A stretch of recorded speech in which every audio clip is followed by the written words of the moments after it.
Коллеги, здравствуйте, меня слышно? Всем добрый день. Да, слышно. Всем слышно меня, хорошо. Так, я вижу, что у нас уже 75 участников, которые зашли на Zoom. Мы продолжаем регистрировать участников на сессию Zoom. Коллеги, давайте, пока мы еще ждем подключений, запустим интерактивную сессию в Mentimeter. Как раз протестируем, как работает наш интерактивный инструмент. Вы, наверное, по MediaTop прошлых лет знаете, что мы используем его для опроса и моментального получения картинки аудитории. Давайте. Каким одним словом вы можете описать вашу ассоциацию с карантином? Пожалуйста, вы заходите либо с приложения Menti, либо просто вбиваете в браузере menti.com и вводите вот этот код 50 21 13, пожалуйста. Одним словом, как у вас ассоциируется, с чем ассоциируется у вас карантин? Угу. Хорошо.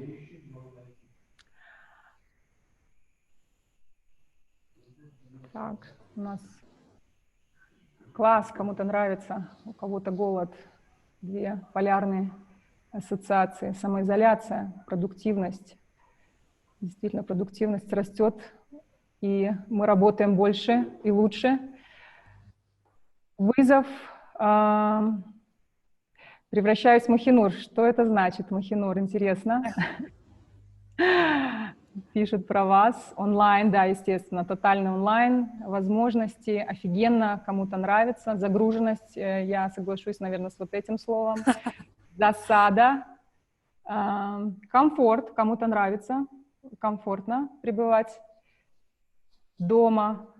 Вызов, вы видите, да, слово, которое сейчас выходит у нас в облаке слов как самое большое. Возможности, правильно, возможности. Сегодня мы будем на MediaTop говорить много про возможности. Да. Комендант, нервный срыв, недостаток общения. Спасибо большое.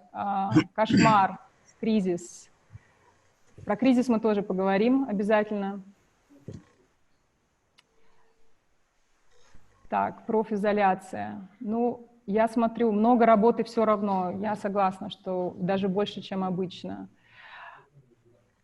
Спасибо за ваше участие в Mentimeter. Но я вижу, что самое интересное, что вызов у нас как ключевое слово в этом облаке слов высвечивается.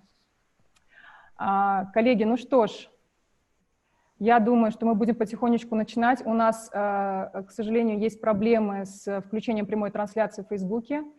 Я уточню сейчас у своей технической группы, удалось ли наладить нам прямую трансляцию в Фейсбуке или нет. Пожалуйста, решаем. Если нет, то я прошу нашего ответственного по Фейсбуку вести прямую трансляцию со своего аккаунта в Zoom на нашу страничку Internews KG, Internews в Кыргызстане в Фейсбуке. Да, как только будет готова прямая трансляция, техническая группа, пожалуйста, помогите и скажите, чтобы я могла объявить. Ну, наше облако слов растет. Спасибо, коллеги. Открываю себе новое в себе. Отлично, это прекрасно. Перезагрузка, ни шагу из дома, молодцы. Кто-то очень правильно следует карантину, да. Хорошо, так, у нас 6 минут уже прошло, и 95 участников. Я думаю, что большая часть уже зарегистрировалась. Так, пожалуйста, спикеры, пока свои микрофоны отключите, и мы будем потихонечку начинать. Ну что ж, дорогие коллеги, я рада официально открыть наш 3-й индустриальный форум MediaTop. Мы все на карантине, мы работаем все в достаточно сложных условиях, большинство из нас на удаленке, но несмотря на это, Интерньюз в Кыргызстане решил все-таки поддержать наше медиасообщество, поднять общий дух и провести MediaTop онлайн на платформе Zoom. Мы делаем это впервые, очень волнуемся, надеемся на ваше понимание и участие, если вдруг что-то будет технически не так, как мы запланировали. Я хочу поблагодарить всех, кто проявил интерес и зарегистрировался. Мы, если честно, не были готовы к такому большому количеству заявок, поэтому написали всем, кого не смогли зарегистрировать на платформу Zoom, о том, что форум доступен на страничке Интерньюз Кыргызстана в Фейсбуке. Я надеюсь, что мы в ближайшее время наладим лайвстрим. И, к сожалению, это коснулось большинства из наших иностранных коллег. Сегодня на Zoom присутствуют только кыргызстанские медийщики, и их будет много. Но я надеюсь, что это не проблема. Те, кто не попали в Zoom, это не проблема, потому что вы подключаетесь к нам все-таки в Фейсбуке. Я приветствую и вас тоже. Напоминаю, что записи всех сессий будут доступны на нашем сайте и на лендинге mediatop120.internews.kg. И там, значит, вы тоже сможете посмотреть все лекции, все записи с субтитрованием на кыргызском языке. Надо сказать, что изначально программа форума была другой. Естественно, коронавирус внес существенные коррективы в нашу реальность и в нашу программу тоже. Поэтому мы переделали нашу программу под запросы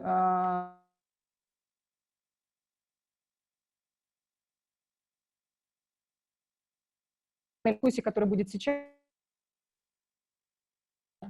медиарынка Кыргызстана, о том, как их редакции работают и выживают в условиях карантина и чрезвычайного положения, которое продолжается уже месяц. Мы намеренно не стали делать форум на целый день, понимая занятость наших коллег. У нас работает такой... Мы 3 раза оставили ключевых спикеров и растянули сам форум на 5 дней. То есть запланировали всего 2 сессии в день с 3 часов дня до 6 часов вечера по Бишку, день весь презентации, и это онлайн-мастер-классы, так называемые, и 2 панельные дискуссии. Модераторы будут меняться каждый день, и на модераторах лежит очень большая ответственность, поскольку все управление эфиром за ними, и техническая группа будет помогать нашим модераторам. Я их заранее всех благодарю. Также модератор дает возможность задать вопросы участникам в Zoom и участникам в Фейсбуке. Для этого, пожалуйста, участники в Zoom, те, кто в первый раз, возможно, и панель еще управления пока не знает, вот я хочу обратить ваше внимание, что здесь вот внизу вы видите вкладку Participants, да, и вот зайдя вот в эту вкладку, вы можете, значит, поднять руку, если вы вдруг хотите задать вопрос голосом, и модератор это увидит. Если вы просто хотите задать вопрос, то у вас есть возможность задать этот вопрос в чате. Чат, вот вы видите, он идет тоже в нижней панельке, если вы просто на него кликните, то активизируется чат. Вот. Все участники Zoom, хочу обратиться к вам, сейчас уже у нас так, 96 участников. Учитывая большое количество зарегистрированных, мы будем отключать звук и видео у всех участников.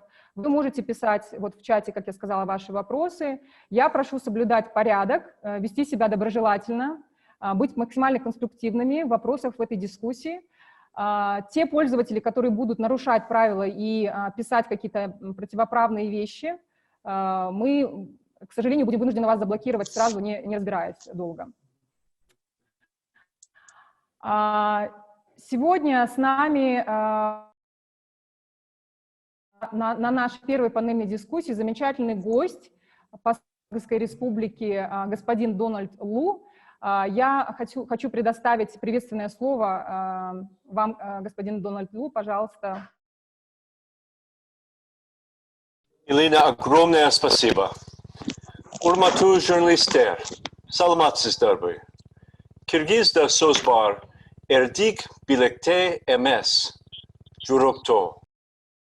Сейчас, во время коронавируса, мы стали свидетелями самоотверженной храбрости врачей, медсестер, медбратьев, членов семьи, которые заботятся о больных родственниках, а также журналистов. В Северной Италии фотожурналист и медбрат Паоло Миранда опубликовал душераздирающие снимки нарастающего кризиса в больнице, где он работает. Также с помощью своего телеобъектива он смог запечатлеть панику среди пассажиров, застраивших на борту круизного судна, который стоит в ожидании у берегов его родной города. В январе, когда жители в бегстве покидали город Вухан, видеожурналист Чен Чиуши поехал в эпицентр вспышки болезни, чтобы заснять кризис. Его видео получили миллионы просмотров, особенно видео с женщиной, рыдающей в ожидании медпомощи в больнице. Он сказал, что он поехал в Вухан, чтобы задокументировать, что там происходит на самом деле. 6 февраля он пропал. Правительство сообщило, что его семье, что его поместили на принудительный карантин, несмотря на то, что у него не было симптомов болезни. В этом месяце корреспондент издания «Новая газета» Елена Милашина сообщила, что граждане Чечни, которые находились на карантине, скрывали свои симптомы, потому что они боялись, что к ним будут относиться как к террористам. Чеченский лидер Рамзан Кадиров назвал ее статью чушью и обвинил ФСБ за то, что они не заставляют ее замолчать. За свои статьи она все еще остается под угрозой наказания. Но что это значит для Киргизской республики? Кыргызстан имеет заслуженную репутацию за самую свободную медиа-среду в регионе. С самого начала кризиса между правительством и СМИ сформулировалось важное сотрудничество в целях распространения точную информацию о том, как защитить общественное здоровье, а также объявление о чрезвычайном положении. Мы видим, как Министерство здравоохранения проводит ежедневные виртуальные пресс-конференции, чтобы информировать СМИ о последних новостях о кризисе. И мы знаем, что офис комендатуры начал процесс аккредитации независимых СМИ. Мы надеемся, что в ближайшее время они получат аккредитацию. И мы видим, что СМИ задают важные вопросы о том, как расходуются деньги и делает ли правительство все возможное за защитой врачей, медсестер и общественности. В любой демократии, включая Соединенные Штаты Америки, это важные вопросы, которые заслуживают ответа.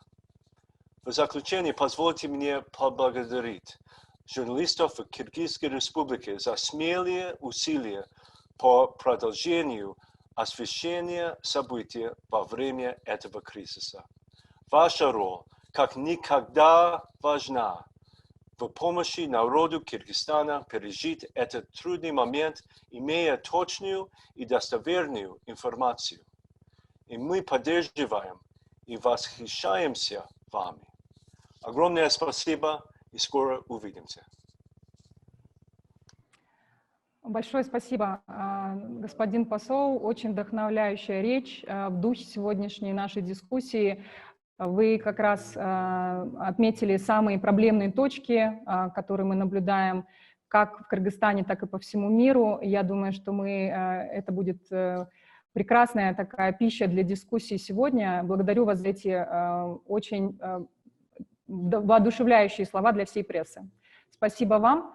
Я хочу теперь перейти и представить наших панелистов. перейти к нашей уже панельной дискуссии непосредственно, значит, представляю вам наших участников. Первая — Дина Маслова. Добрый день. Махинур Ниязова подключилась к нам. Махинур, добрый. Махинур, вы нас слышите? Редактор 24KG. Так, я надеюсь, Махинур здесь, и у нее есть возможность анмьютить себя тоже. Джайнак Усен Улу, генеральный директор КТРК. Приветствую вас. Джайнак, если вы нас слышите, пожалуйста, потому что вас сейчас не вижу, я вас до этого видела. Так, Джайнак здесь. Джайнак, вы сможете включить свой микрофон, чтобы я услышала вас? Вы на связи? Да, я слышу. Приветствую вас. Здравствуйте. Приветствую. Спасибо. Елена Нечаева, шеф-редактор Апрель ТВ. Елена. Да, я здесь. Добрый день. С нами, да? Добрый день. Спасибо. Виктор Искендер, главный редактор Клуб KG. Да, я тут. Виктор, приветствую. И Равшан Личаню, генеральный продюсер ТВ1 KG. На связи. Все на месте. Отлично. Прежде чем мы перейдем к нашей панельной дискуссии, я все-таки хочу, мы приготовили презентацию, хочу дать некоторые вводные. Все видят презентацию, да? Отлично. Да, да. Сейчас пока те панелисты, которые не говорят, вы можете пока микрофон свой отключить, и мы начнем с первой презентации, с вводных данных, которые нам удалось собрать к этой панельной дискуссии. Какова ситуация с медиа в Кыргызстане сегодня? Да? Ну, естественно, мы все с вами погрузились в карантинно-цифровую реальность и невольно перешли в тотальный онлайн. Да? То есть сейчас идет такая эпоха домашних репортажей, и они, к сожалению, получились вынужденные, поскольку с самого начала, то, что отметил тоже господин посол, у нас были в Кыргызстане проблемы с аккредитацией, то есть отказ, естественно, в аккредитации в самом начале карантина очень серьезно осложнил работу всех СМИ. Поэтому были проблемы с доступом к информации, были проблемы с поиском видео, с организацией интервью. Вот. И это все происходило на фоне того, что мы все сели дома, мы все оказались перед телевизором, перед экраном, вместе в обнимку со своим смартфоном буквально, и мы видим по всему миру, естественно, рост аудитории, и поэтому все крупнейшие издания, различные стриминговые платформы, они открыли бесплатные доступы к своим услугам. Вот, то есть рост аудитории идет, но при этом трудозатраты на поиск вот этой информации, естественно, увеличились в разы. При этом мы наблюдаем падение доходов, потому что коронавирус, естественно, затронул и экономически, и нас, и все страны мира. Многие СМИ сейчас находятся на грани резкого сокращения либо полного закрытия.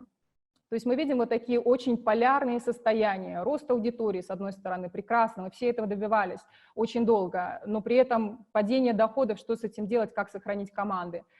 Есть о чем поговорить, есть сложности с кризисом, у нас есть жертвы этой пандемии, но мы не можем никуда выехать и сделать репортажи, не можем добыть картинку. То есть вот эти все полярности, они сейчас присутствуют у нас в нашей онлайн-реальности. Что же происходит с рекламой? Вот последний отчет эксперта, исследовательского агентства, который был выпущен буквально несколько недель назад, показывает за первый квартал рост в 12%. Да, это вот телевизионный сегмент. Но здесь я хочу обратить внимание на вот эту вот сносочку, что все-таки при подсчете были использованы официальные прайс-листы, но мы знаем, что на всех телеканалах используются огромные скидки, и здесь вот этот рост нужно давать некую тоже скидку этому росту, и, скорее всего, он не учитывает реальность, которая наступила буквально в середине марта, когда уже вводился карантин и чрезвычайная ситуация. Что же показывают наши опросники? Вот вы видите ситуацию по тем СМИ, которые сегодня присутствуют в панели. Я хочу сказать большое спасибо всем руководителям, которые предоставили нам информацию по ситуации на апрель. Это прогнозируемые, естественно, данные, потому что апрель еще не завершен. но вы видите, какое идет резкое падение рекламных бюджетов от где-то 36% до 90%. И телевизионный сегмент здесь задет даже в наибольшей степени, нежели онлайн-сегмент, судя, по крайней мере, по нашим первым данным. Так, ссылочка работает. Работает ссылочка, слава богу. Мы в Интерньюсе до нашего мероприятия провели небольшой опрос.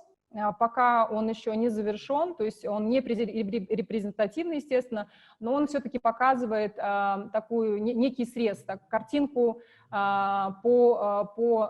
значит, в целом по индустрии, да. Это вот прогноз доходности на март, вы видите.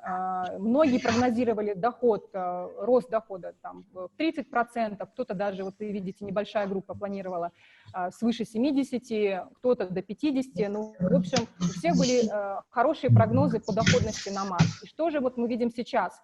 Вот эта вкладка – это реальное сокращение, которое произошло, и оно действительно удручающее, поскольку вот мы видим, что свыше 70% это самая большая колонка, свыше 70% идет сокращение доходов реальных, судя по нашему опроснику. Какие же позиции пришлось сократить? Вот вы видите в облаке слов, да, что все-таки это журналисты и операторы. Первые, кто пострадали. И вот здесь, вот в этой инфографике представлены количество человек, количество сотрудников, которые были до введения режима чрезвычайного положения. И вот здесь уже все пострадавшие. Здесь мы видим, что примерно от вот этого числа, значит, уже треть сегмента нашего медийного уже пострадала. То есть вот красненьким отмечено количество сотрудников, которые пришлось отправить в отпуск без содержания, вот синеньким количество которых пришлось уволить, и желтеньким отмечены те, кто отправлен в отпуск, но с каким-то содержанием, с какой-то зарплатой. Ну, то есть вот треть журналистов уже страдает от кризиса, который случился в результате пандемии. Ну, какие риски мы видим сейчас? Опять-таки, риски актуальны не только для Кыргызстана, но и для всего мира, для медиа всего мира. Во-первых, это увольнение репортеров, это сокращение зарплат, это закрытие независимых СМИ. И для Кыргызстана вот очень актуально то, что начинающие процветать расследовательская дата-журналистика, сейчас они попадают под угрозу, потому что это самые трудоемкие, капиталоемкие жанры. Да? То есть если редакции не будут в состоянии оплачивать свои, значит, новостные бригады, естественно, очень будет сложно содержать тех же расследователей, факт-чекеров и дата-журналистов в своих редакциях. Мы говорим еще о том, что вот сейчас, несмотря на то, что идут дискуссии, будут ли выборы осенью или нет, но мы все-таки пока планируем этот период предвыборный. И если он все-таки состоится осенью, то есть риски того, что будет сокращен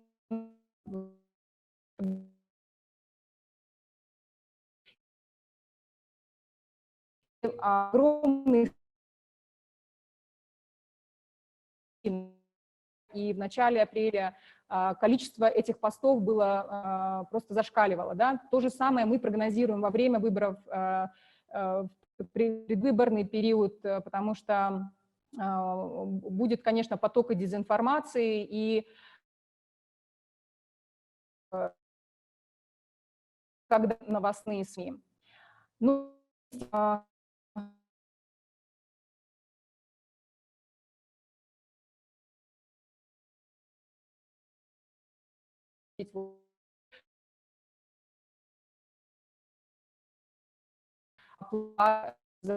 телеизмерение.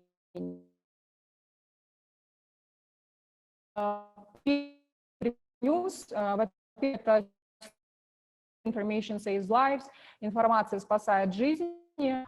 Многие из вас подали на этот фонд, сделали, скоро будут доступны результаты. Помимо этого был создан объединение факт-чекеров «Медиаблокпост». Это инициативная группа, она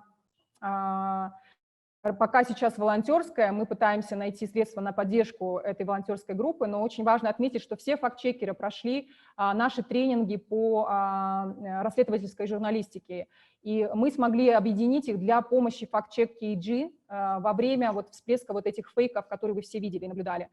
Я считаю, что эта группа просто блестяще справилась со своей задачей, они стойко выдержали вот этот огромный напор, как знаем, но равно мы держим эту группу консолидированно, и я думаю, что они тоже очень чему научились в ходе вот этого кризиса. Помимо этого, платформа по фактчекингу «Коронавирус нет-нет-нет» — это проект, который реализуется нашим централизаторским проектом по миростроительству и предотвращению насильственного экстремизма в онлайн. Мы запустили серию вебинаров по COVID-19. Вы, наверное, все участвовали и в наших вебинарах, которые организовывает у нас Лима Джапарова на местном уровне, а также Артем Лис, который делал вебинар из нашего европейского офиса. Мы также попросили медиа-юристов объединиться в одну и ту же группу, поскольку когда только вводили режимы ЧС и ЧП, и было очень много вопросов о том, что можно делать в этот период, как работать журналистам, на что, куда они могут ходить и куда они не могут ходить. Вот эти все посылы, в том числе для населения, формировались группой юристов, медиа-юристов. Я хочу их тоже поблагодарить, и неурочно, и не ночью для наших сообщений мы пытались всегда правильно с нашими студиями, которые говорили: дайте нам посылы, что мы должны сказать населению, какой месседж и как его правильно сформулировать с юридической точки зрения.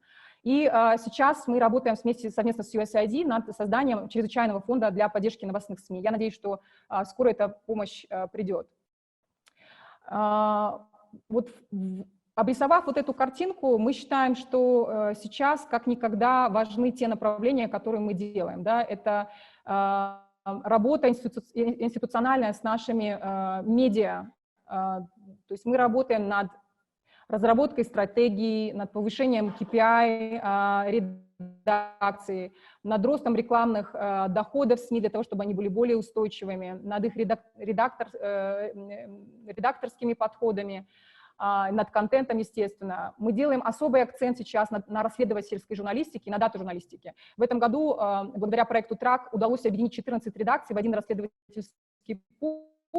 Сейчас эти команды уже прошли трехмесячную школу по расследовательской журналистике по стандартам OCCRP, и я думаю, что скоро мы увидим, что если, ну, дай бог, будут средства на это, что расследовательский жанр все-таки даст определенные свои плоды. Значит, и работаем уже более точечно с созданием дата-отделов. До этого у нас были дата-стипендиаты, сейчас мы целенаправленно финансируем и работают менторы в дата-отделах, это делается при поддержке нашего ментора Анастасии Валеевой из школы данных. Ну, естественно, образование. Да, образование, мы работаем в тренинг-центре, сейчас, естественно, все наши тренинговые мероприятия перешли онлайн, мы работаем через вебинарские различные платформы, вот, и наш проект «Централизиатские 3 точки» продвигает активно медиаграмотность.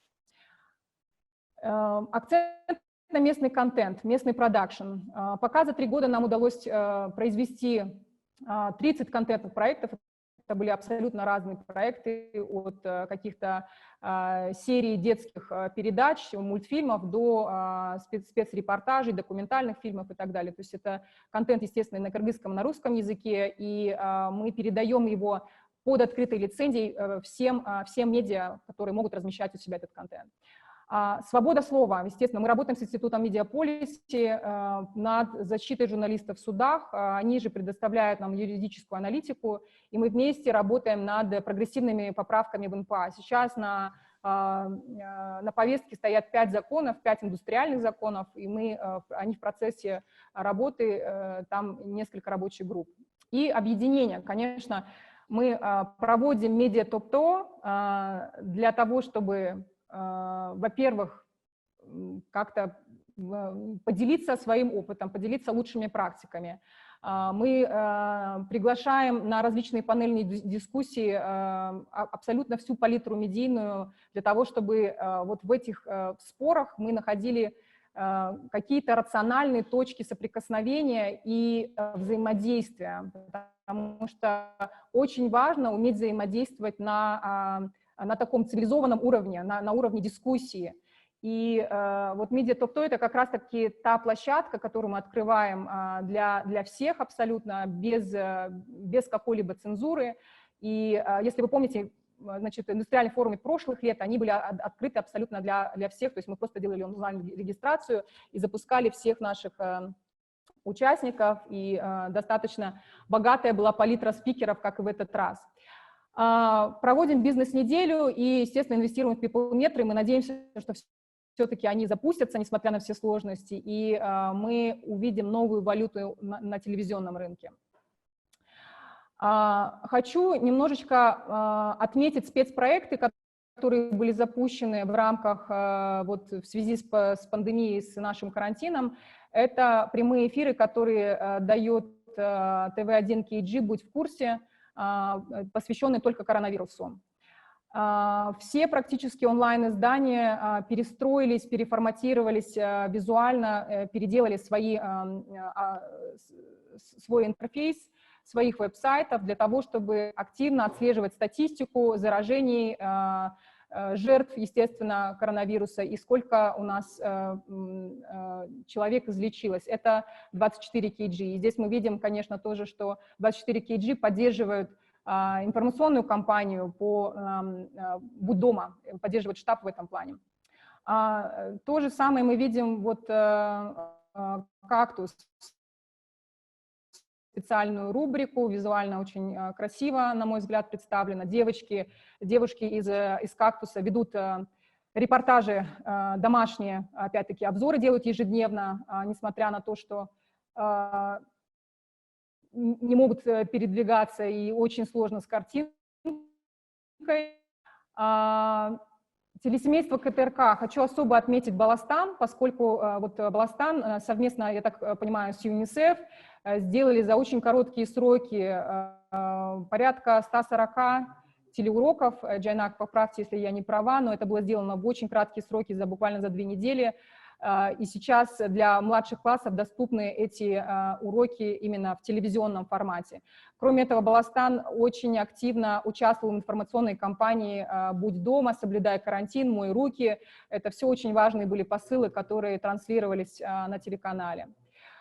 Апрель. Несмотря на то, что телеканал перестал существовать в наземном цифровом вещании, команда не распалась и продолжает активно существовать онлайн и делает тоже прямые эфиры, прямые включения, значит, делает новости и создает свои собственные передачи. У КВОП были вот эта интересная интерактивная карта, визуально сразу дает понятие о том, что происходит у нас с заражениями, как вирус буквально гуляет по стране. Кроме этого, у КВОПа были, конечно, интересные дата-статьи по коронавирусу как внутри страны, так и по всему миру. Я хочу отметить, конечно, что в целом, на наш взгляд, тот мониторинг, который мы успевали проводить, тот мониторинг медиа, который мы успевали проводить, я хочу сказать, что в целом, несмотря на очень сложный доступ к информации, несмотря на отсутствие аккредитации, несмотря на все вот эти сложности, свалившийся аврал просто дел на всех медийщиков, на наш взгляд, медиа Кыргызстана в целом очень хорошо справились и справляются с освещением тематики коронавируса и ситуации с пандемией как в Кыргызстане, так и за ее пределами. Вот я особенно отметила факт-чекеров. Вот эта работа была просто незаменимая, неоценимая, потому что в итоге нам удалось вот эту вот волну снизить, и, естественно, помогли новые настройки в WhatsApp, там нельзя было пересылать и шерить, но все-таки и с этим удалось справиться и без больших потерь.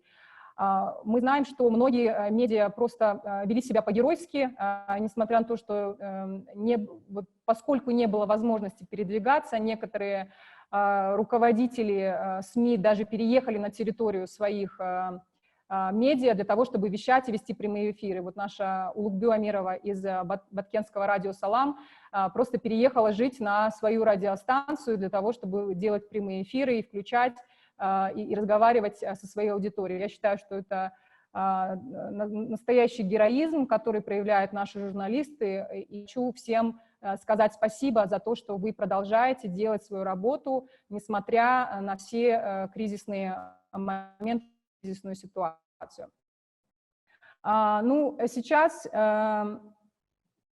хочу задать первый вопрос нашим панелистам. Дине Масловой, да? Дина, ты здесь, да? Привет. Слышно? Приветствую. Вот картинка вот такая, как мы ее видим. Может быть, вы с чем-то не согласны или у вас есть что добавить. Я хочу у вас спросить, как изменилась ваша аудитория за этот период и как поменялось управление, поскольку вот вы являетесь управленцем, учредителем нескольких изданий, не только «Кактус Медиа». Как поменялось ваше управление за этот период карантина и как поменялась аудитория? То есть что вы сделали для того, чтобы удовлетворять спрос этой аудитории? Меня слышно хорошо? Да. Значит, аудитория, ну, естественно, она выросла. Мне кажется, она выросла на всех сайтах. То есть если в начале года наша месячная аудитория была 2 миллиона, то вот начиная с 18 марта, конечно, она начала расти до 2 миллионов 300 тысяч. Последние недели вот этот ажиотаж спадает, там до 2 миллиона 150, где-то так, скорее всего, в апреле будет. Что касается, то есть за счет прироста аудитории все равно удается сохранить рекламодателей.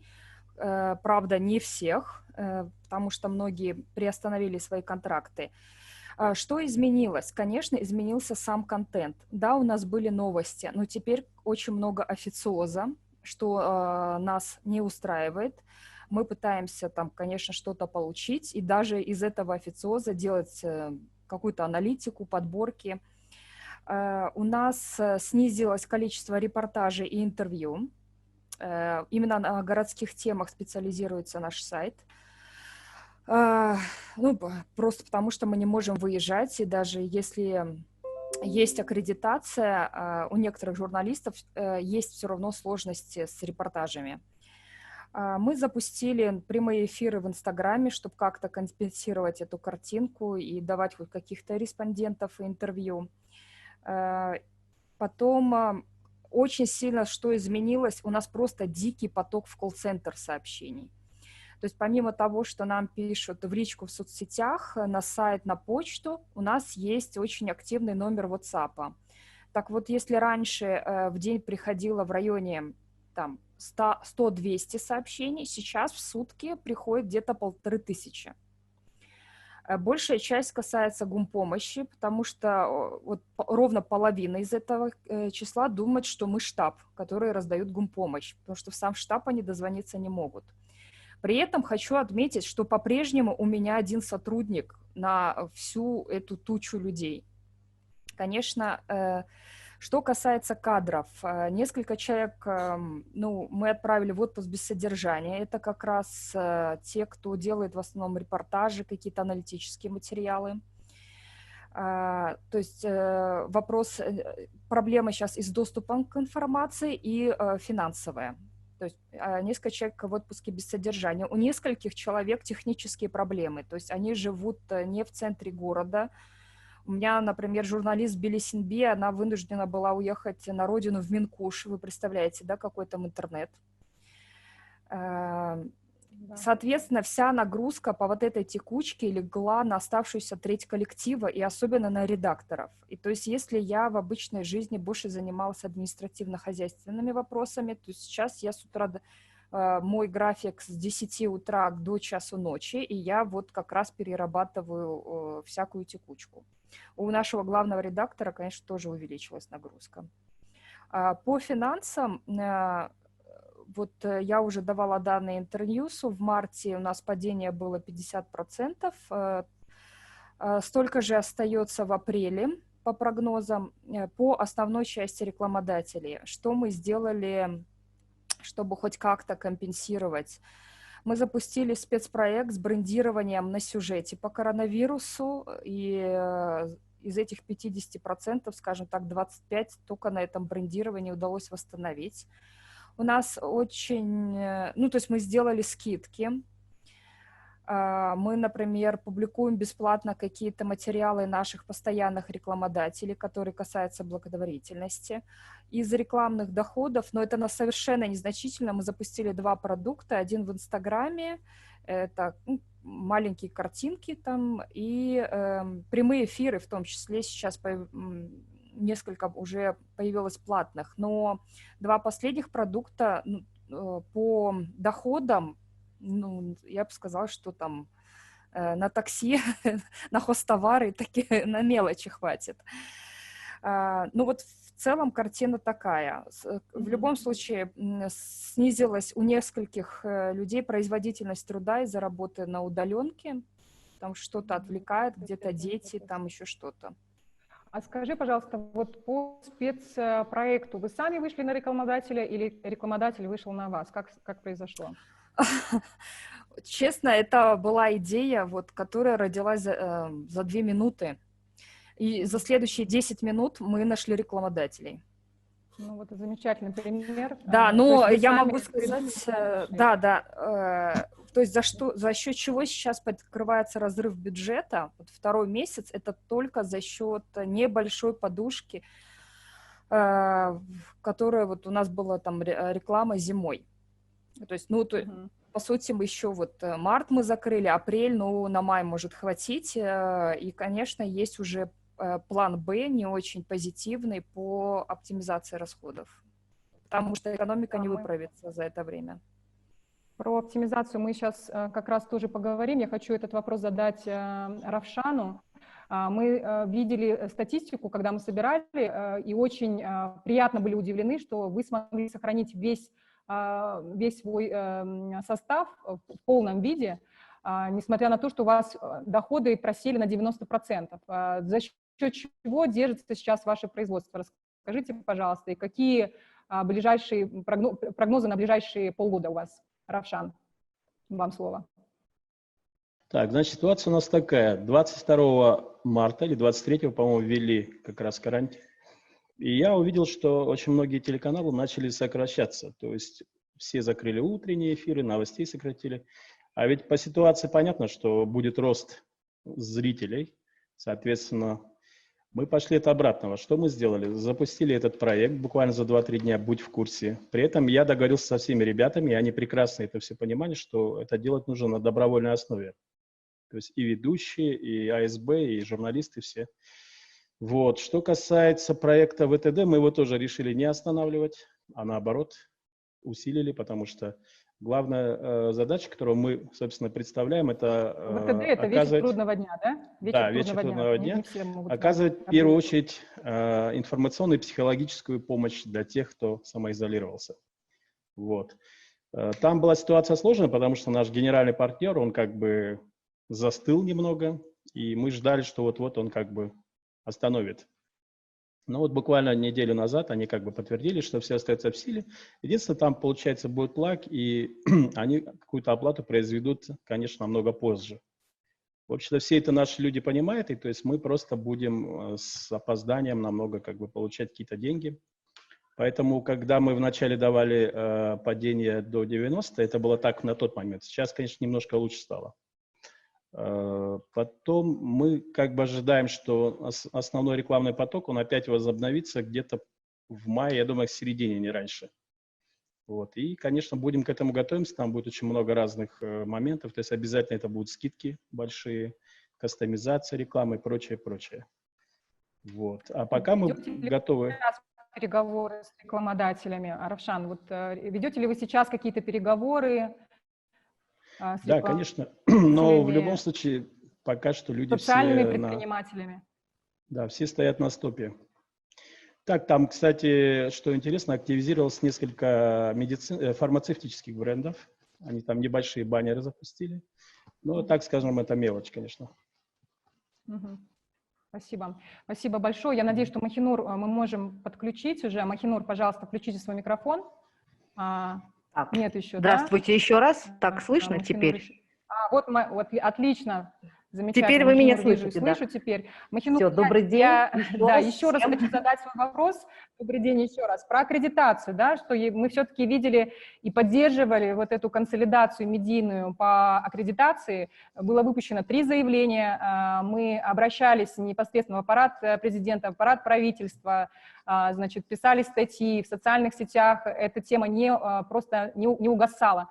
В итоге аккредитацию сейчас выдают на этой неделе. Расскажите, получили ли вы ее все-таки, как она получается, сколько человек ее, значит, эти разрешения получили, и что было самым сложным за этот период для вашей редакции? Спасибо. Да, спасибо за вопросы. Ну да, с аккредитацией действительно получилась очень непонятная ситуация. То есть вроде бы сначала нам всем ее дали, ну то есть разрешили, сказали, подавайте документы. Это было в самом начале, когда объявили режим ЧП. Мы все подали документы, и часть журналистов даже получили аккредитацию. Успели что-то сделать, какие-то репортажи, куда-то выехать, но из-за того, что у нас не было машин, то есть мы водителей сразу отправили в неоплачиваемый отпуск, потому что как бы, ну, думали, что будет, не будет, было очень, вообще неизвестность была в начале, поэтому было очень сложно что-то прогнозировать, и мы постарались как бы сократить, ну, тех, кого могли на тот момент отправить без содержания. Поэтому водителей отправили без содержания, пришлось брать аккредитацию, так скажем, для пешеходов, для пеших прогулок, или как их правильно называть, только для журналистов.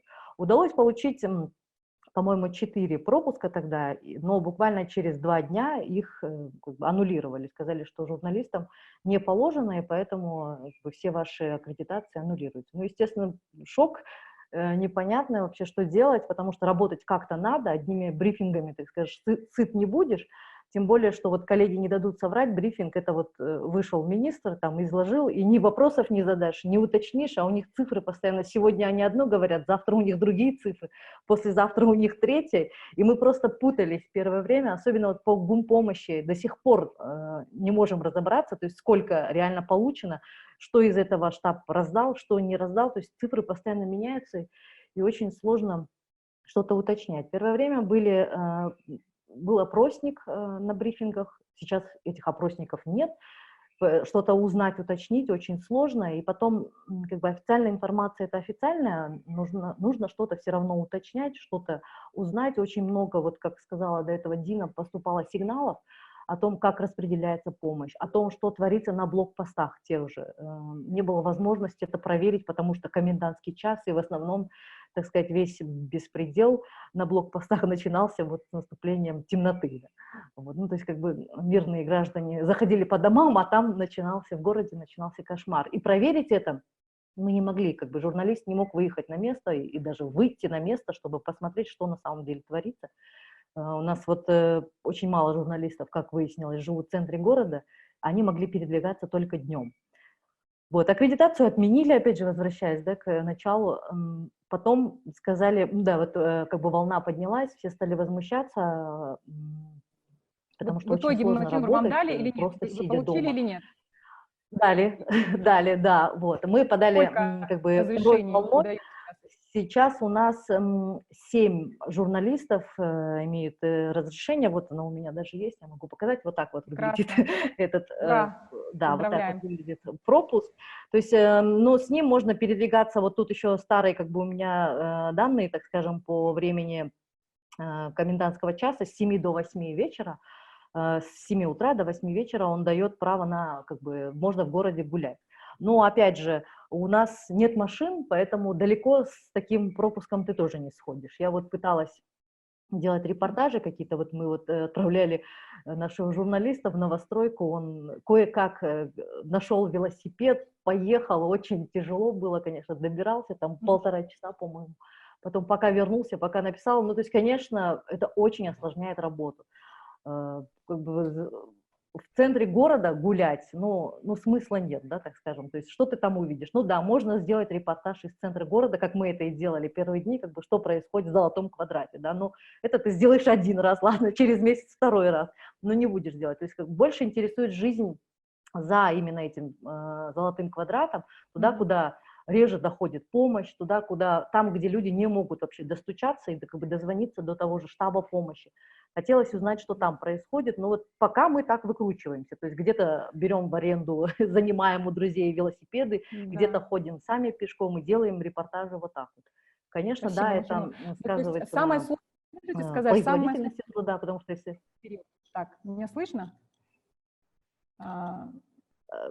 пропадает звук у Самое вас. сложное, расскажите, пожалуйста, вот буквально кратко, что было самым сложным за этот период?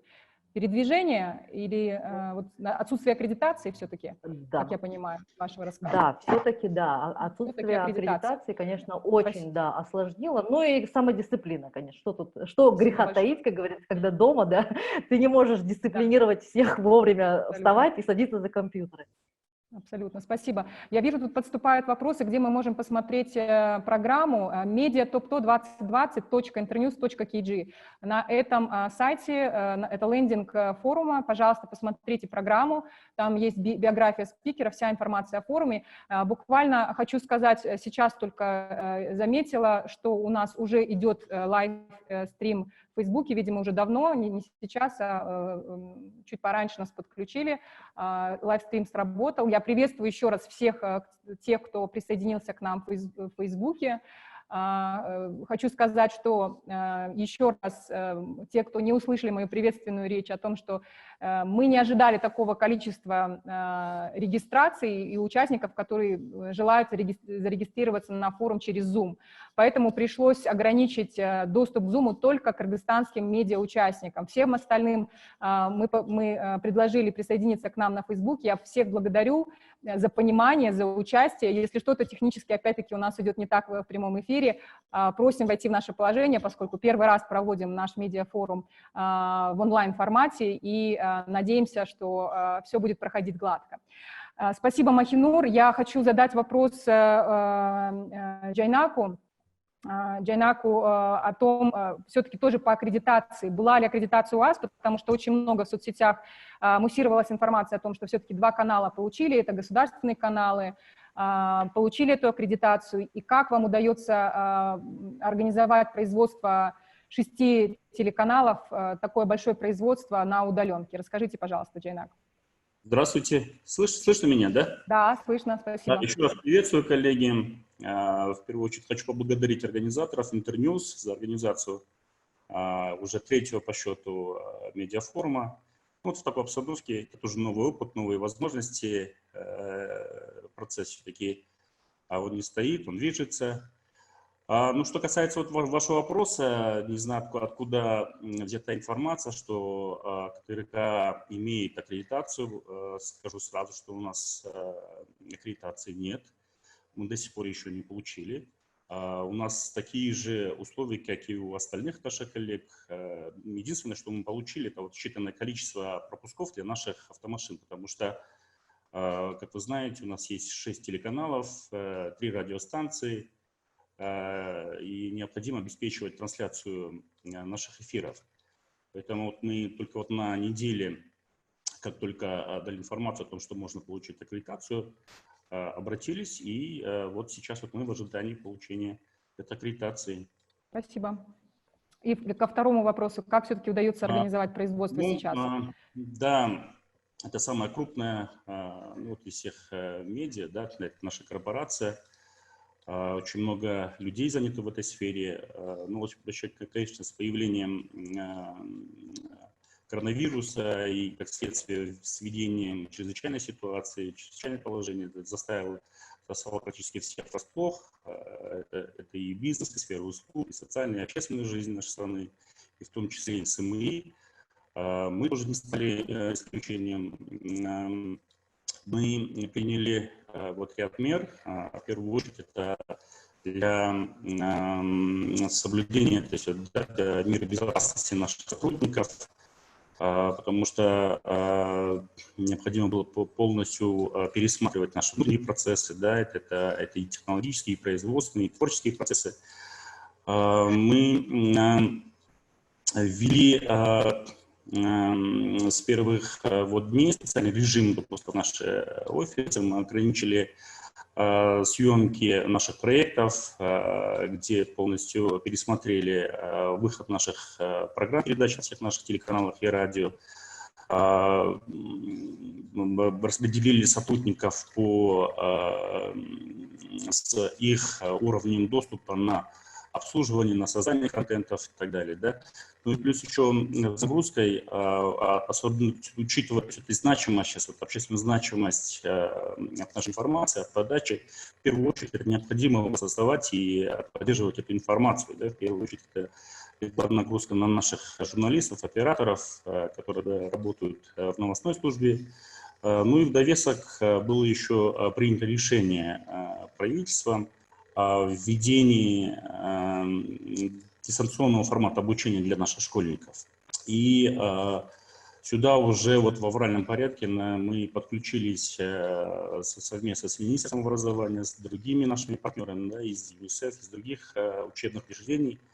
Съемки мы, собственно, сегодня сняли 140 школьных предметов, дополнительно через наших партнеров получили еще 140, дополнительно еще 50, таким образом более 300 материалов. Это мы сейчас в таком режиме обрабатываем круглосуточно, для того, чтобы успеть к 8 апреля выйти со школьными нашими проектами.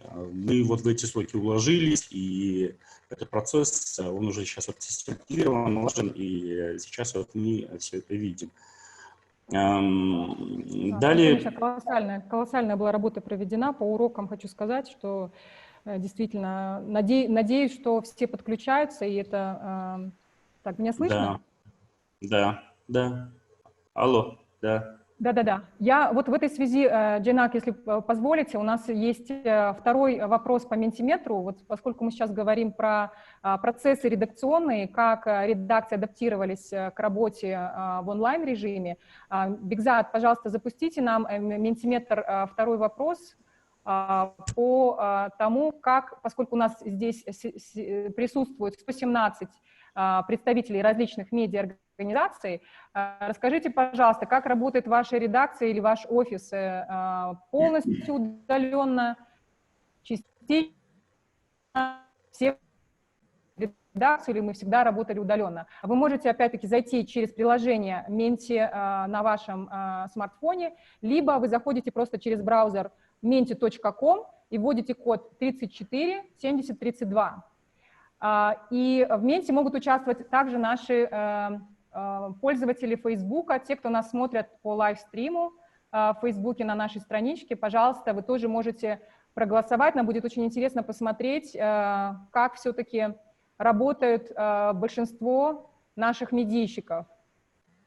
Так, полностью удаленно пока голосуем. Так, заходим через свой смартфон на menti.com. Код еще раз 347032. 347032. Пожалуйста, проголосуем частично удаленно. Кто-то все-таки приходит, видимо, в офис. Частично удаленно, полностью удаленно. Так.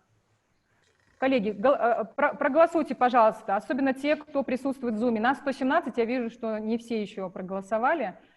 Но все-таки, да, все-таки полностью удаленка. Я думаю, что, конечно же, это связано в основном с тем, что были проблемы с аккредитацией и с доступом к информации в самом начале.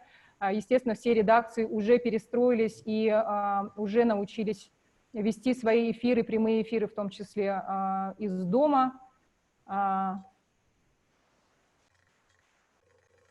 Отлично, интересно. Частично удаленно. Все-таки 11 полностью удаленно.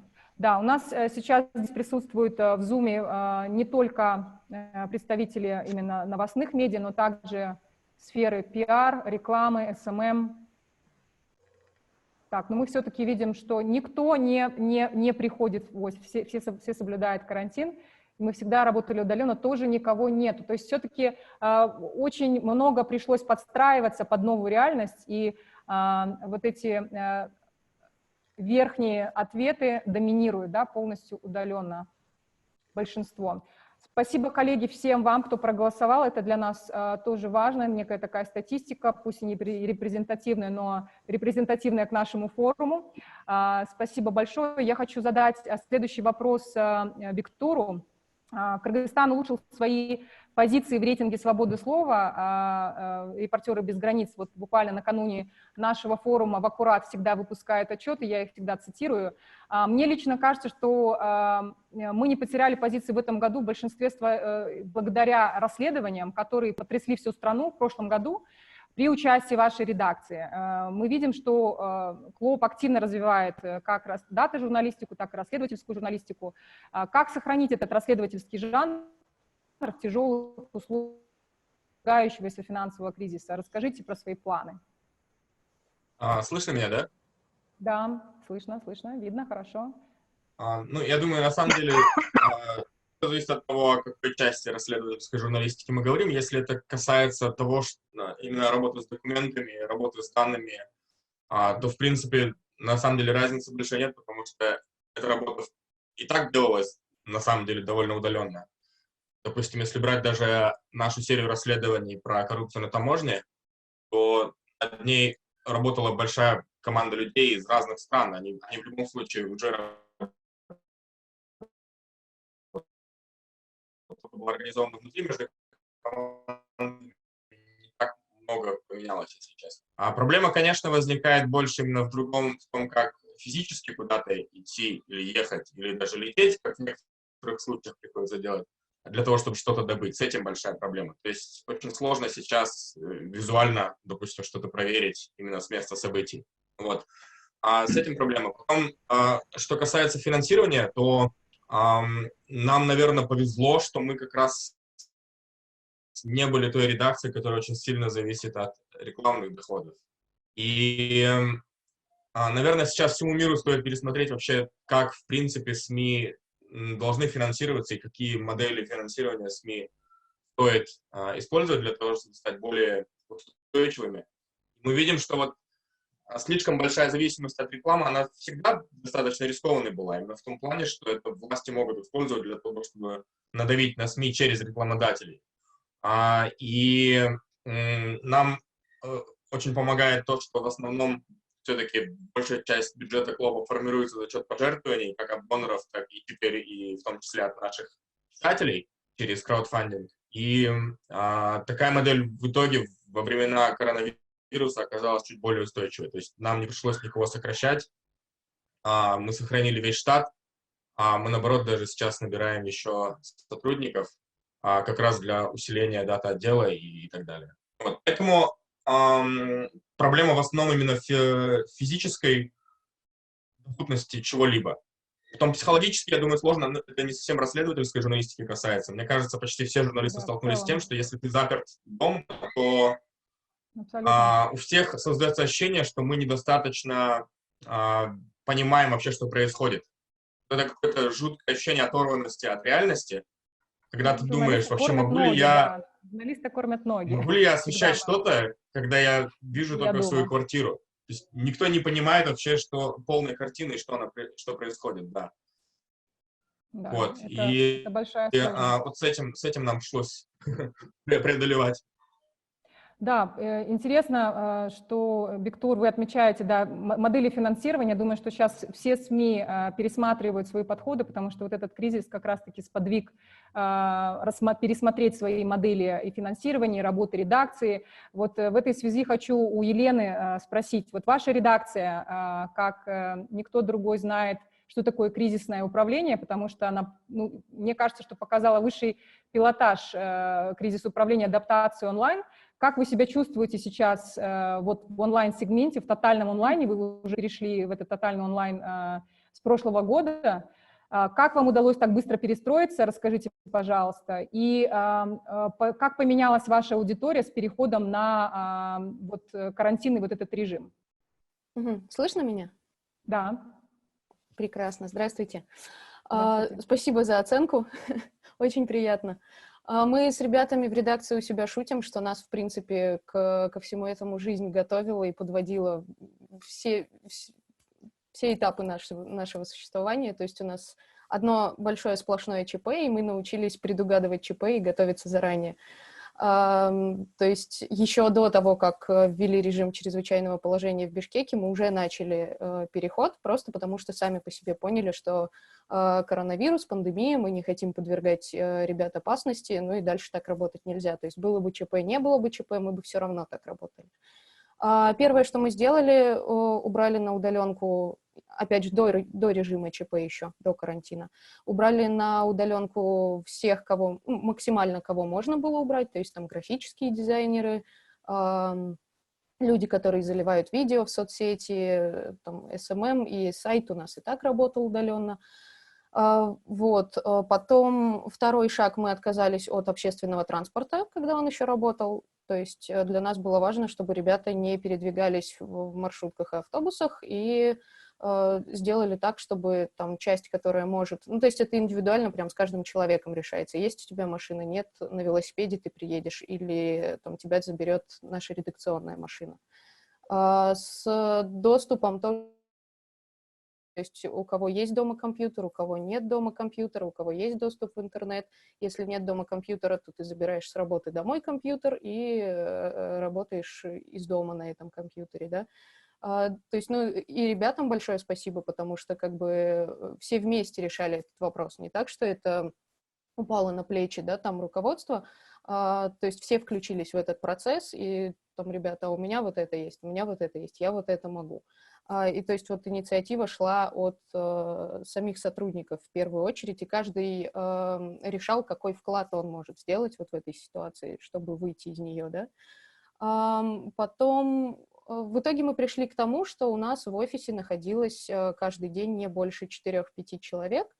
Это вот водитель, который привозит группу. Группа — это один оператор, который снимает выпускающего в студии, да, и один на русском, один на кыргызском, то есть 3 человека плюс водитель. Естественно, там все поговорили о дистанциях и так далее и тому подобное, санитайзеров по офису куча, но это вот было еще до введения ЧП, да, такая ситуация. Сейчас мы, в принципе, продолжаем также работать. Вот. Что еще? Приезжают только те, кто в кадре в офис, остальные все разошлись на удаленку абсолютно. И те, кто в кадре, мы сразу решили, что они будут приезжать не на целый день, чтобы там не было вот этих вот проблем, а как пообедать где, да, чтобы они там в магазинах какую-то левую еду не покупали, приезжают только на время записи и монтажа, то есть это несколько часов в день. А выпуски готовятся также из дома.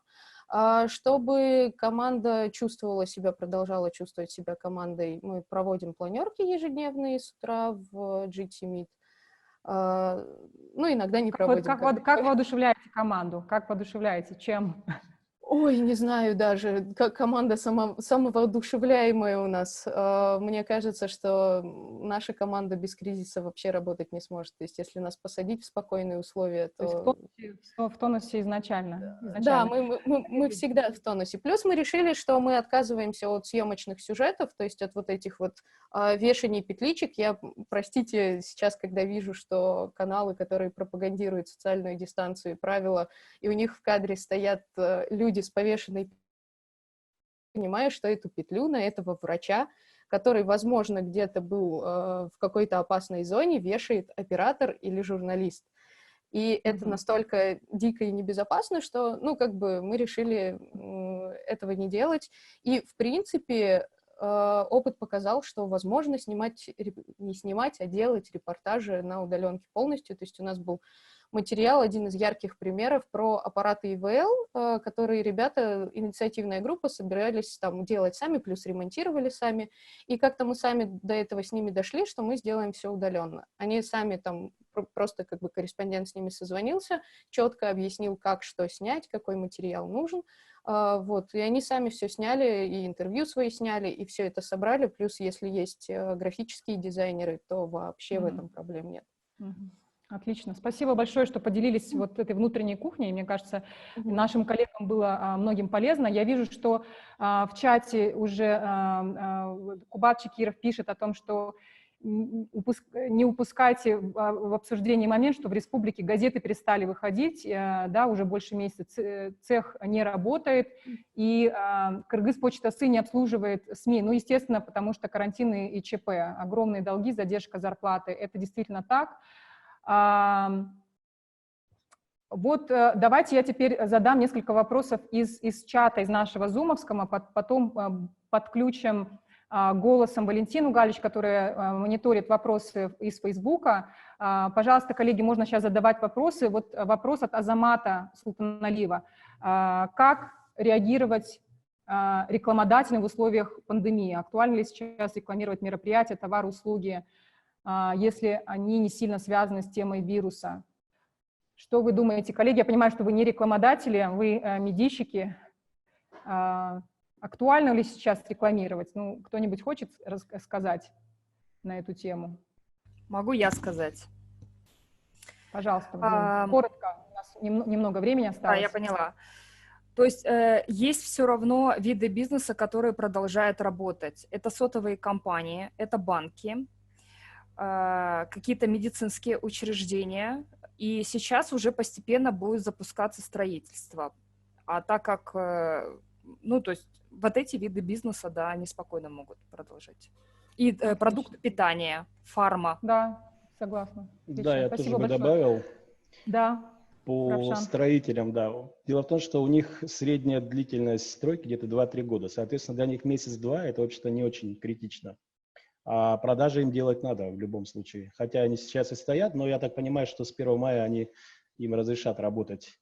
Поэтому стройкомпании, вот для нас, для канала, который живет только на местной рекламе, в общем-то, они достаточно важны. И мы с ними, да, пытаемся работать, в общем-то, частично получается. Вот так. Спасибо большое. Еще один был вопрос, по-моему, его задал Атай Самыбек, может, я неправильно себе записала. Были ли привлечены фрилансеры из регионов, и особенно из южных регионов? Кто-нибудь из представителей СМИ, которые участвуют в панельной дискуссии? Я снова написал, Скажите. прошу прощения, вот новое, то же самое, только отредактированное, последнее сообщение. Так, секундочку. Да, вопрос к Бектуру был. У вас была идея о стартапе с привлечением фрилансеров-журналистов. Вы смогли это использовать? То есть, как я помню, 2 года назад он именно выступал активно насчет этого, он привлекал инвестиции, ездил в Калифорнию, и вот хотелось бы узнать, какие результаты это. Угу. Бектур, это к вам вопрос. Слышно меня хорошо? Да, слышно, Бектур, говорите. Ну, стартап у нас тот не состоялся, как именно отдельный стартап, но очень многие вещи, которые мы тогда придумывали, мы в итоге используем активно сегодня. И как раз-таки мы в основном использовали этот опыт для того, чтобы наладить взаимодействие с нашим Ожским офисом, Ожским бюро. И ребята, которые в Аше находятся, освещали то, что на юге происходило. Так что у нас выходил контент с юга, и выходит до сих пор, и у нас там целый офис. И как бы сложно, конечно, тоже работать, потому что там тоже действует ЧП, и там тоже люди заперты в квартирах, вот, но да, в этом проблемы нет на самом деле. То есть как бы, у людей мобильные телефоны сейчас везде есть, поэтому мы находили среди своих выпускников тех, кто живет сейчас, скажем, у нас выходил материал, скажем, из Сузака, когда там первый самый регион, в котором ввели ЧП, и делалось это как раз за счет того, что мы привлекли наших выпускников из тех, которые находятся в тех регионах. Даже не то, чтобы здесь прям стартап какой-то нужен был, я думаю, что здесь просто помогло то, что те люди, которые в разное время учились в школе журналистики ГЛОБ, они сейчас достаточно неплохо по всей стране оказались представлены, и поэтому, да, такая возможность есть. Вот, и главное, что интернет работает. Да, к тебе еще один вопрос. Как вы привлекаете индивидуальные пожертвования? Самой большой помощью в плане индивидуальных пожертвований нам оказалась семья Матраимовых. Они зачем-то решили подать на нас в суд, и всем стало нас жалко, и нам стали давать деньги. Спасибо большое. Короткий ответ, ясный и понятный. Так, Эркин Рыскулбеков нам задает вопрос всем участникам. Насколько вы поменяли ориентир ваших медиа-СММ-служб? Расскажите, пожалуйста. И есть ли возможность в ближайшей перспективе зарабатывать каналом и изданием в соцсетях? Я бы хотел Кто-нибудь добавить. хочет? Кратко. Да. Равшан, только кратенько, хорошо? Да. Во-первых, по первому вопросу, то, что Атай Самайбек спрашивал, мы очень активно используем сейчас, вот особенно в «Будь в курсе», связь с нашими активистами и блогерами. Причем и в разных странах мира. Например, очень отличные блоги делает Ильнура Малдакадырова в США. Она молодец. Адилет Нагайбаев. С тем же Атаем мы, кстати, общались неделю назад, когда он в Канте там работал с волонтерами. То есть это очень легко сейчас использовать, потому что очень хорошо работают Skype, Zoom тот же, и на местах можно связываться и прямо выводить в эфир. Спасибо. Это вот по первому вопросу, да. А что касается соцсетей, то, что Эркин спрашивает, то для нас, например, это очень важно. Но пока на данном этапе это, конечно же, вспомогательная помощь, это формирование лидов, потом, в общем-то, я думаю, в будущем это будет работать, но пока что это для нас, это, в первую очередь, бонус дополнительный. Спасибо большое. Вот Елена Воронина задает, появилось за это время с начала ЧП, появились ли какие-то коллаборации между бишкекскими независимыми медиа или какие-то другие формы партнерства? У кого-то было партнерство или кто-то видел? Но мы, например, используем очень хорошо информацию наших новостников, новостные сайты, то есть тот же Клоп, Кактус, Спутник, то есть мы как бы, конечно же, ссылаетесь на них. Да, с авторским, разрешением. То есть пока никто друг друга еще не рекламировал своих конкурентов, как это делали наши российские коллеги. Такого прецедента, по-моему, не было, я не видела. Я хочу задать вопрос еще такой. Вот Манана спрашивает, она тоже с нами. Да. Что касается, вовлечения сторонних вообще, то есть наших партнеров, там, даже просто граждан, мы очень активно сейчас осуществляем практику в прямых эфирах с подключением с нашими соотечественниками в других странах. А как обстоят дела вообще в тех странах пребывания, где они сейчас живут, проживают, да, это важно. Сталкиваются, потому что есть страны, которые раньше всего, то есть ранее, чем наши страны, заразились, очень была сложная ситуация, что поделились опытом. А в тех странах, где еще ситуация более-менее благоприятная. То есть и сейчас мы очень активно наладили эту систему коммуникации, и каждый день наши соотечественники, наши граждане выходят у нас в эфирах, как на ТВ, так и на радио. Что касается вообще, то есть дальнейшего формата, безусловно, он будет пересмотрен, будет усилен в сторону автоматизации, в сторону введения, то есть внедрения новых технологий.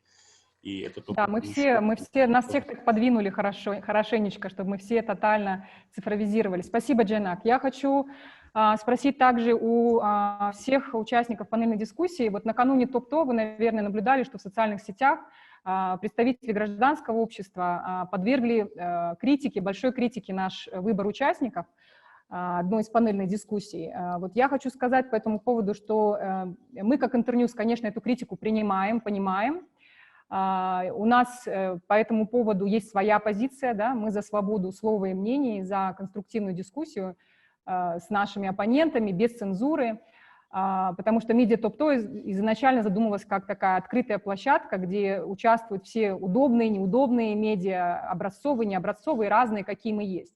Поэтому на дискуссии мы стараемся приглашать разных спикеров. Это свобода слова, как мы ее понимаем. Может быть, мы где-то не правы, и хотели бы понять, тоже узнать у представителей медиа, вы все представляете одни из лидирующих СМИ в Кыргызстане, можем ли мы приглашать на панель спикеров, допустим, с неоднозначным бэкграундом, или форум все-таки должен приглашать на панельные дискуссии только как-то образцово-показательных спикеров с безупречным бэкграундом и с безупречной такой автобиографией.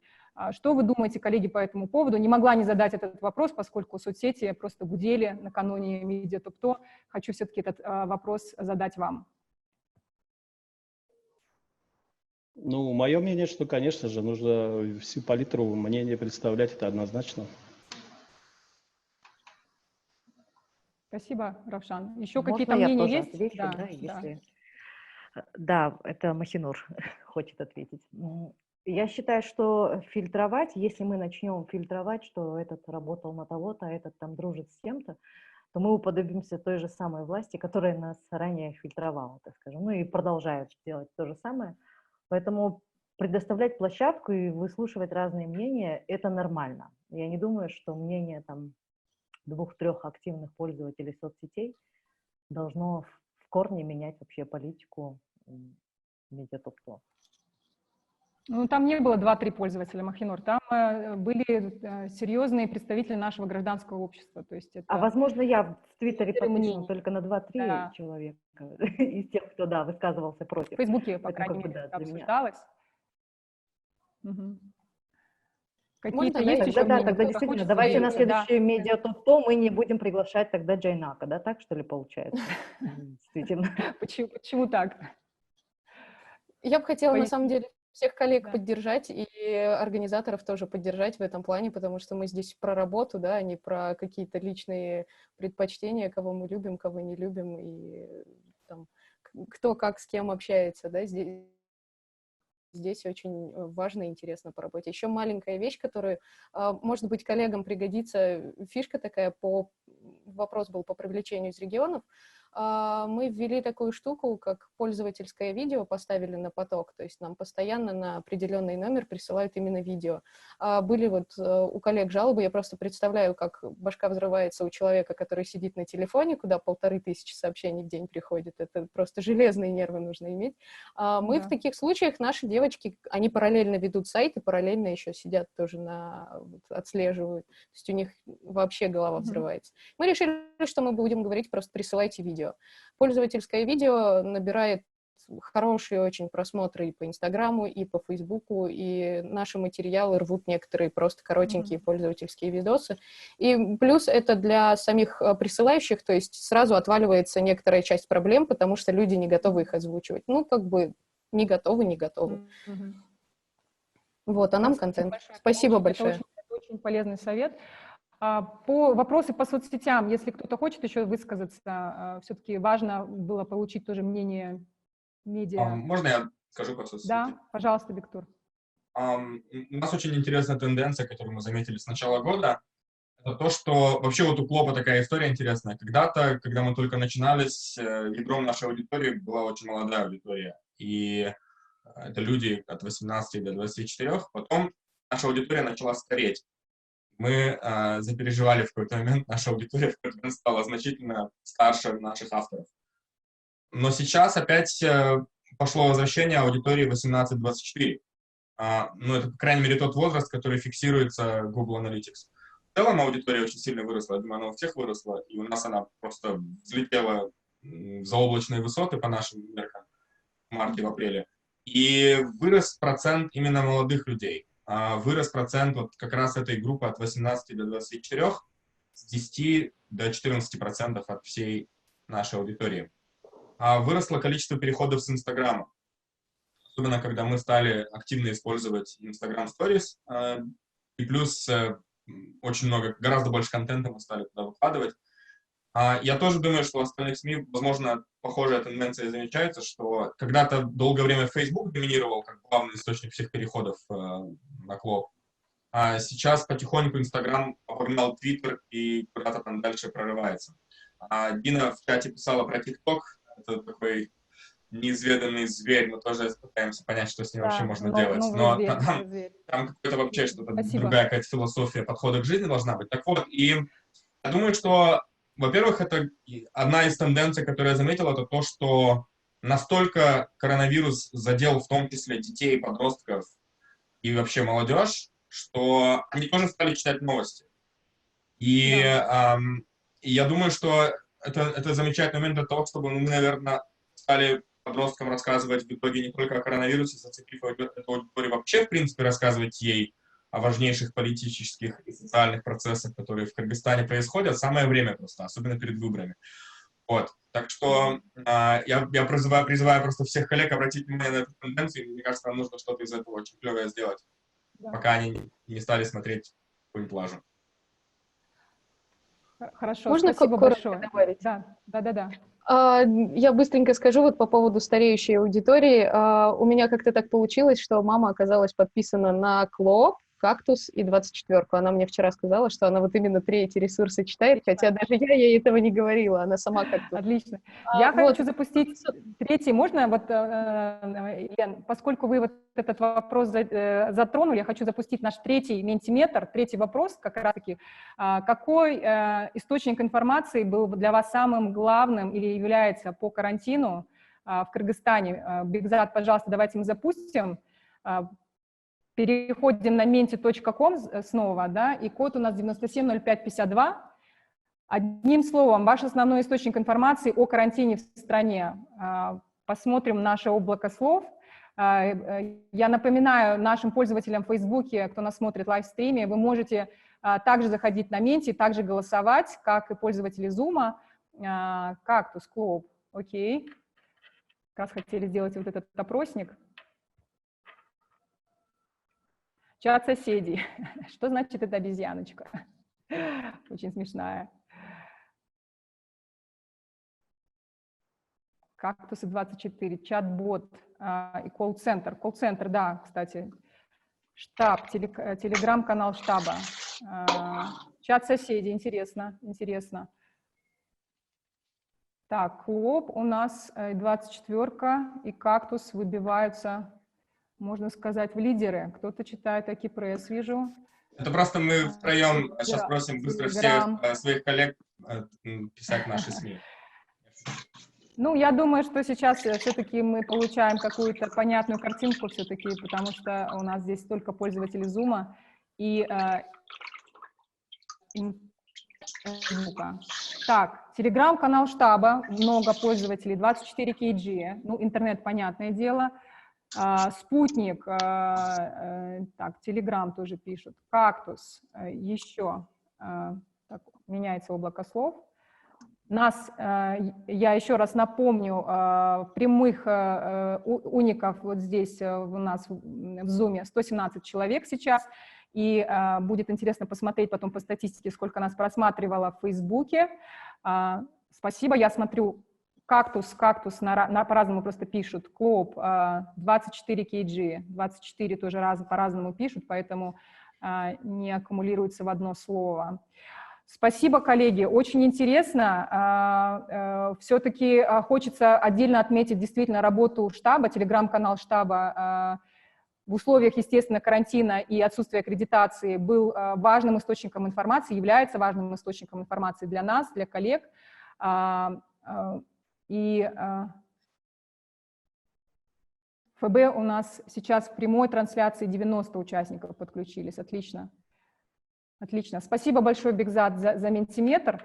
Я хочу еще один, несмотря на то, что у нас уже время вышло, но я все-таки один вопрос хочу задать, даже может быть, два, и очень коротко, коллеги, если вы сможете ответить. Мы не поговорили про жертв коронавируса, и мне хочется задать вам вопрос именно о том, как все-таки вы освещаете ли жертв коронавируса?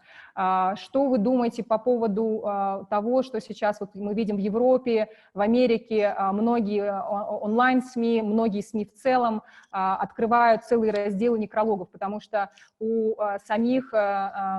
людей нет зачастую возможности попрощаться со своими родными, проводить их в последний путь. Единственное, что они могут сделать, это выразить свои чувства словами. Расскажите, пожалуйста, каким образом вот вы освещаете ситуацию с жертвами пандемии? Очень коротко, пожалуйста. Ну, я могу сказать, что у нас было всего несколько кейсов, когда респонденты согласились рассказать свою историю, потому что они напуганы, зашуганы, особенно медики. Вот, и плюс еще они боятся комментариев. Вот сегодня буквально наш респондент попросил удалить видео, потому что наши агрессивные пользователи, которые сидят дома на карантине, начали писать гадости. Да, Всё. это очень печально. Еще есть какой-то... Спасибо, Дин, большое за... Можно я добавлю информацию, это очень по много. поводу, да, по поводу умерших? Вообще очень сложно получить информацию для начала из штаба, какие еще были сопутствующие заболевания у людей. То есть мы получаем цифру, там 8 человек, да, на сегодня. Что еще было? Мы уже 2 недели, наверное, даже или больше, я журналистов, ну, извините, да, за выражение, пинаю, и они говорят, мы обращаемся в штаб, но нам ничего не дают. То есть мы даже не можем узнать, какие у них были сопутствующие заболевания, не говоря уже о том, кто эти люди. Нам говорят, ну, там, например, там, жительница там, Налката, кто конкретно, что, то есть вот этих данных нет. Даже если хотелось бы описать, вообще вот я просто много читаю, что СМИ пишут о том, что там это было. Там, ну, то есть нам дают только возраст и иногда расплывчатое место жительства. Никаких других подробностей, какие еще были заболевания, что сопутствовало, этого нет.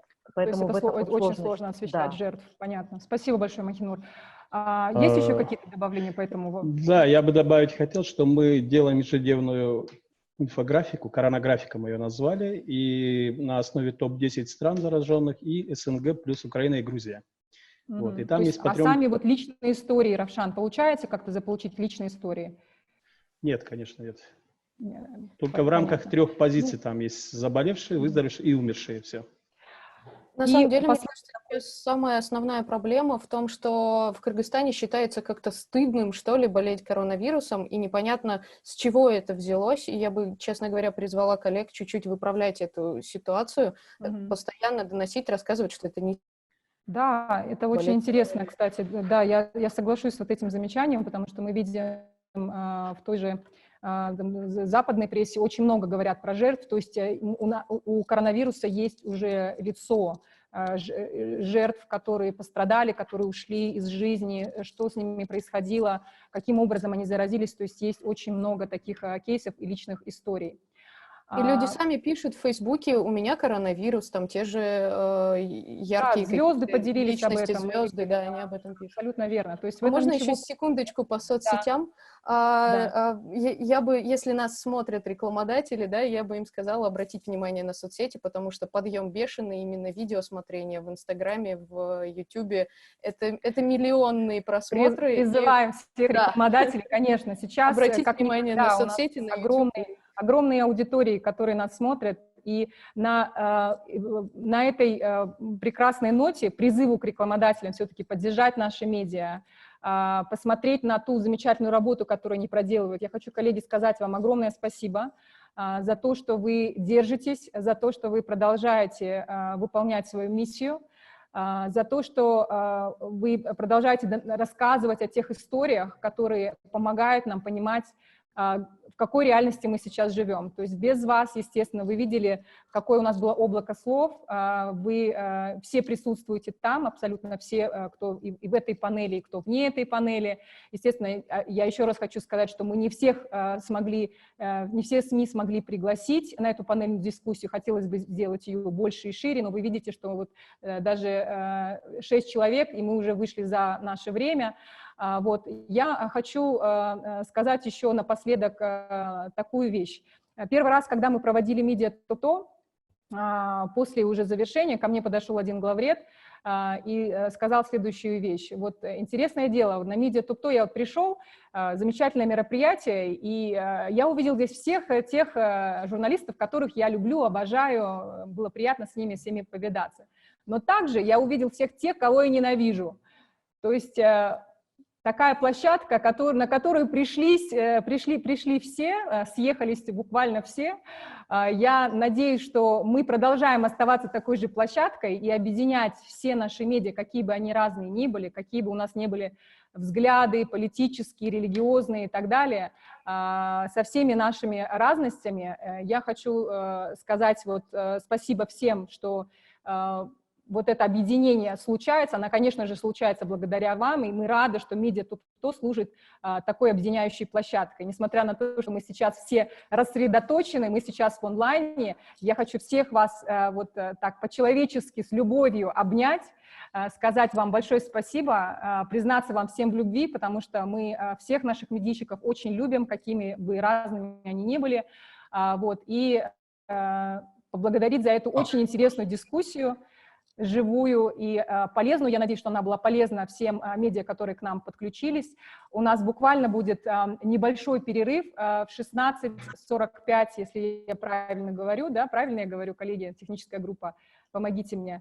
16:45, буквально через несколько минут у нас будет вторая сессия, я также буду ее модерировать, это Регина Юркина. Она нам расскажет об интересных трендах, лучших практиках мировых в связи с пандемией. Это тоже много уроков, которые нам нужно извлечь. Ну а пока я хочу сказать спасибо всем большое. Первая сессия. Можно одну вещь скажу напоследок, пожалуйста? Технически, я считаю. Хорошо, Виктор, ты не хочешь, чтобы я сказала последнее слово? Ты Нет, я просто одну вещь, мне кажется, я ее все пытался сказать когда-то, но я думаю, со мной солидарны будут многие. Я хочу большое спасибо сказать команде Клопа. Я просто вас вообще не вижу, никто из нас друг друга не видит, но если бы, я уверен, что остальные руководители, кто здесь собрались, тоже будут солидарны со мной, и каждый захочет сказать спасибо своей команде, потому что если бы не вот эта крутая скоординированная работа каждого по домам, у нас вообще ничего не получилось бы. Но у нас это получилось благодаря невероятной самодисциплине и преданности работе, так что я говорю спасибо своей команде. Да. Спасибо большое, Виктор. Я думаю, что да, это такой, передайте привет всем своим командам тоже. Мы солидарны с этим посылом. Всех тех, кто участвовал в Zoom, задавал активно вопрос, участвовал в Менте, спасибо вам, коллеги, большое. Опять-таки, мы заходим по ссылке той же самой, которую вам прислали в Zoom, да, на вторую сессию с Региной Юркиной. На завтра вы получите другую ссылку. Ссылки мы присылаем с утра, и вы, значит, заходите по ним. Лайв-трансляции в Фейсбуке будем также продолжать вести. Надеюсь, у нас все технически будет гладко, и мы сможем запускать эфиры с самого начала сессии.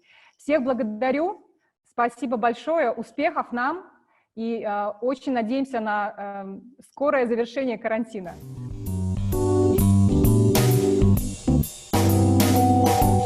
Thank you.